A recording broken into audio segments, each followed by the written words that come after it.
Sidhu Moosewala's interview before he passed away. It was taken I by believe that is an iconic interview in the history of Punjabi media जो मेरे हिस्से आया बिल्कुल। दीप सिद्धू के कुछ interviews वो 26 जनवरी के बाद जब बाहर आए तो पहला इंटरव्यू वो मैंने किया, वो मुझे खुशी है कि वो मेरे हिस्से आया। You always wanted to become a journalist? Absolutely. मेरे लिए अगर गवर्नमेंट को सवाल करना और सीएम को या प्रेजेंट एस्टैब्लिशमेंट को क्वेश्चन करना मेरा एथिक है तो वो सारी जिंदगी रहेगा। But along with that if I am earning well, what is bad in it? This is what I believe. हाँ, हमें अपने एथिक्स को ड्रॉप डाउन नहीं करना है, उसमें कोई कॉम्प्रोमाइज नहीं करना है। एक प्रॉब्लम ये है कि रेजिग्नेशन बंदों की जेब में रहता है आजकल। I have issues with that they don't have patience। कोई भी अच्छी ऑर्गेनाइजेशन किसी अच्छी एम्प्लॉय को जाने नहीं देता। they never want के बंदा छोड़ के चला जाए because it is hard to replace people। but then what was in your mind? क्या कब आपने सोचा कि now is the right time कि now I can begin something of my own, कि मैं अपना कुछ शुरू कर सकता हूँ, this is the time? ये था कि अब मुझे अपना करना। अगर मैं आज SMTV एक आइडियोलॉजी पे हम रन कर रहे हैं, I am very clear in my fundas. हम शुरू से जब जर्नलिज्म में आते हैं तो ये बात दिमाग में बिठाई जाती है कि भाई हम लोग सर्व करने के लिए आए हैं, पैसा कमाने के लिए नहीं आए। But this new world it has changed everything. When YouTube, Facebook it is paying you so much, तो हम क्यों ना कमाएं उसमें? This is my thinking. एक टर्म है compounding interest. Life compounding interest पे चलती है जो सक्सेसफुल लोग हैं। सो वो इकट्ठा होता फिर एक दिन इतना ब्लास्ट होके आपके पास इकट्ठा होके सक्सेस के रूप में आएगा। अगर आप छोटी चीजों के लिए भागते रहोगे ना, सक्सेस नहीं आएगी। I manage to crack interview. एक चैनल में मेरा इंटर्नशिप हुआ, एक बड़े चैनल में 15-20 दिन मैंने इंटर्नशिप किया, ऑल्दो मैं उसका नाम कभी नहीं लेता because that was a very very bad experience for me. और वो एक बहुत बड़े जर्नलिस्ट जो बाद में आजकल यूट्यूब पे बहुत बड़ा नाम है देश में, जो 1 घंटे में 2 मिलियन व्यूज ले लेते हैं आजकल। सो वो नाम बड़े दर्शन छोटे वाला मेरा एक्सपीरियंस था। सो करते Jasnoor a long journey with PTC, then I came here in Ludhiana, Fastway Group. Daily Post was such a beautiful journey for me, and that is I believe that was the place जहाँ से मुझे एक पहचान मिली, and I always respect that organization and the people I've worked with. Rajdeep sir, Gurdeep ji, everyone they've supported me a lot. Like उसके बाद मेरा एक ये था कि अब मुझे अपना करना है। I've made a name, I know। कोई ये नहीं था कि ऑर्गेनाइजेशन के साथ कोई प्रॉब्लम थी। मोस्ट ऑफ द गाइज जो आजकल एक प्रॉब्लम ये है कि रेजिग्नेशन बंदों की जेब में रहता है आजकल। I have issues with that. They don't have patience. अगर आपको एक टर्म है compounding interest. Life compounding interest पे चलती है जो सक्सेसफुल लोग हैं। सो वो इकट्ठा होता फिर एक दिन इतना ब्लास्ट होके आपके पास इकट्ठा होके सक्सेस के रूप में आएगा। अगर आप छोटी चीजों के लिए भागते रहोगे ना, सक्सेस नहीं आएगी। But then what was in your mind? क्या कब आपने सोचा कि now is the right time कि now I can begin something of my own, कि मैं अपना कुछ शुरू कर सकता हूँ, this is the time? That was very controversial for me and a very bitter experience with my previous organization as well, because कोई भी अच्छी organization किसी अच्छी employee को जाने नहीं देता। They never want के बंदा छोड़ के चला जाए because it is hard to replace people। Although I still believe organizations बड़े हैं, बंदे बड़े नहीं होते। I mean अगर कोई दुनिया से ही चला जाए फिर क्या हो जाएगा? Apple CEO is an example। So Steve Jobs, he left this world, but उसके बाद Apple is growing like anything। So उनका विजन था, उन्होंने कंपनी बनाई, शुरू की, उन्होंने अपना विजन दे दिया और उस विजन पे ऑर्गेनाइजेशन चल रही है आज। So rules and ethics are bigger than personality। Tata is big example, Reliance is big example. Dhirubhai ने जो एक ड्रीम देख के एक फैसिनेशन लिया कि यहाँ तक पहुंच जाना है, उसके लिए रूल्स एंड एथिक्स बना दिए कि भाई जिंदगी भर इस रूल्स पे चलो, मेरा ये ड्रीम है यहाँ तक पहुंच जाओगे, तो उनके बच्चों ने उसको फर्दर मल्टीपल कर दिया, लेकिन वो छोटे नहीं हुए. So similarly organization, you talk about RSS, BJP in country.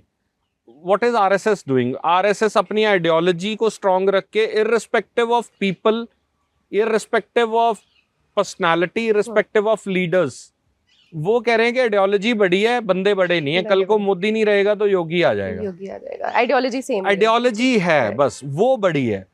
तो this is what I believe. अगर मैं आज हूँ, आज SMTV एक आइडियोलॉजी पे हम रन कर रहे हैं. I am very clear in my fundas.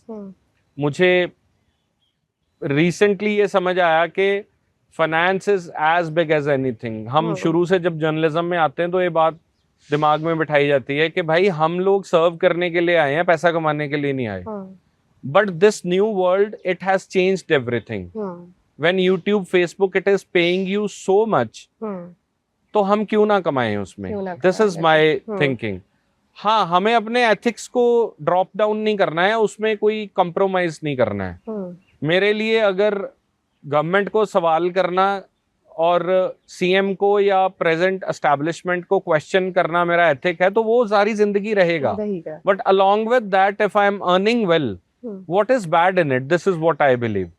You always wanted to become a journalist? Absolutely. I have told it many times in so many interviews that it was 99 Kargil war when I saw Barkha Dutt reporting at Kargil, and I was 9 years old, and that was the time I decided that I will become a journalist one day. I used to watch either cricket or news anchors. So Ritul Joshi was my favorite news anchor. She is working with the Voice of America these days. She was in India Today. Rahul, who is the editor of Rahul is in India, I guess, these days.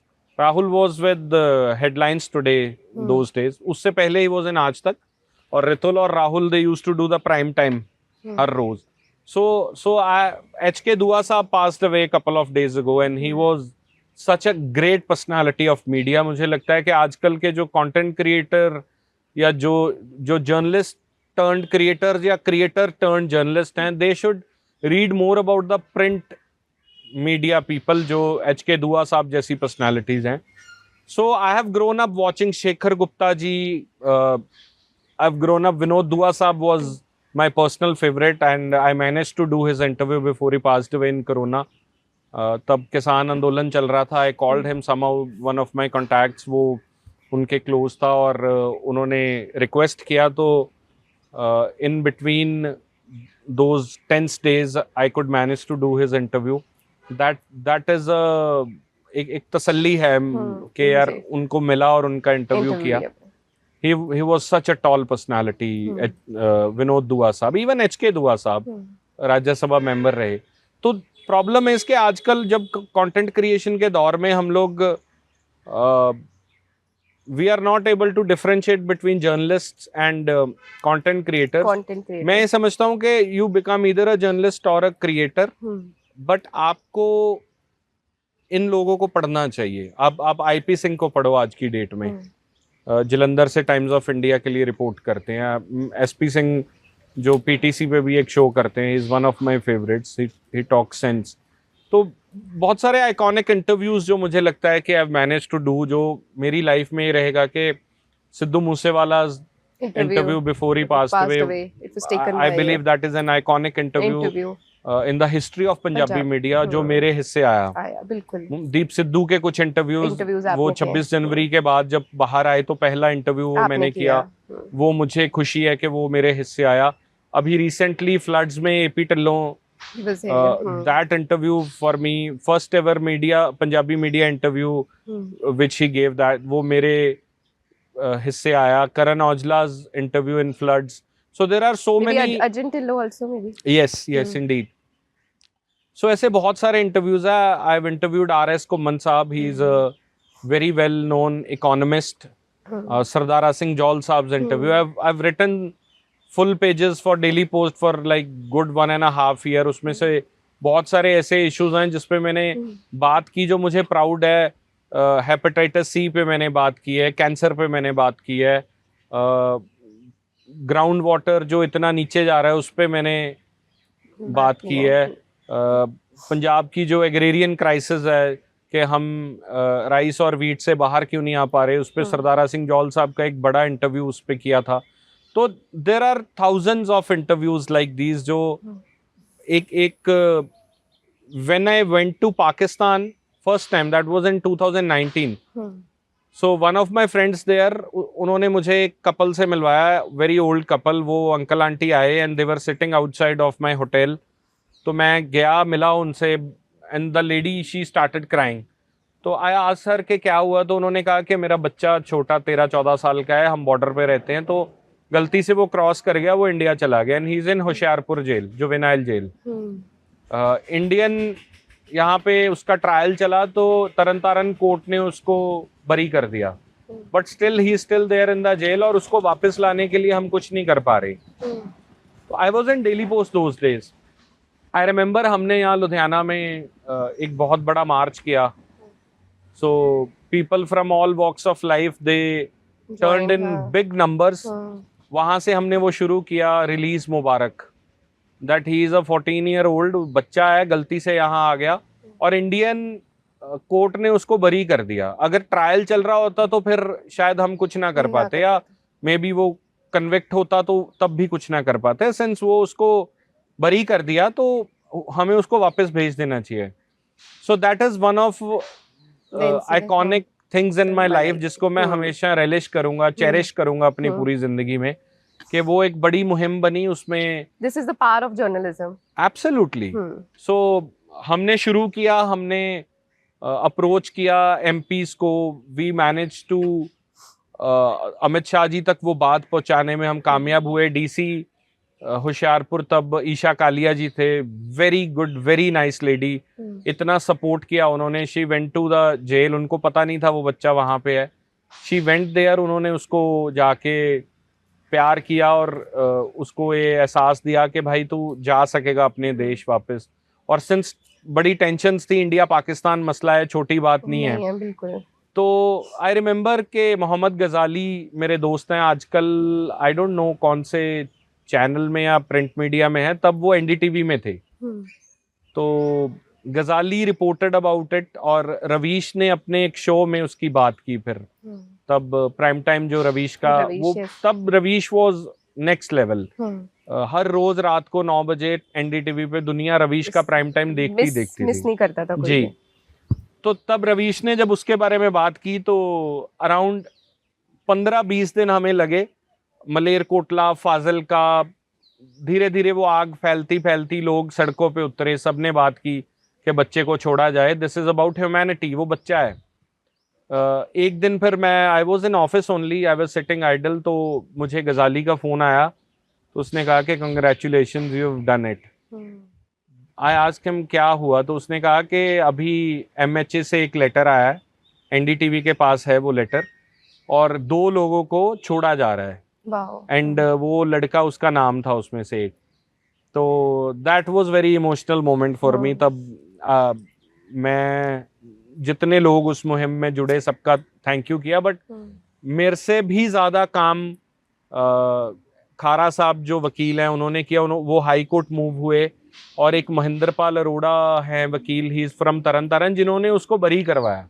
तो अगर वो बरी नहीं करवाते और ये high court नहीं जाते खारा साहब, तो मे बी ये नहीं हो पाता. तो लेकिन सबका मिलके कंट्रीब्यूशन है.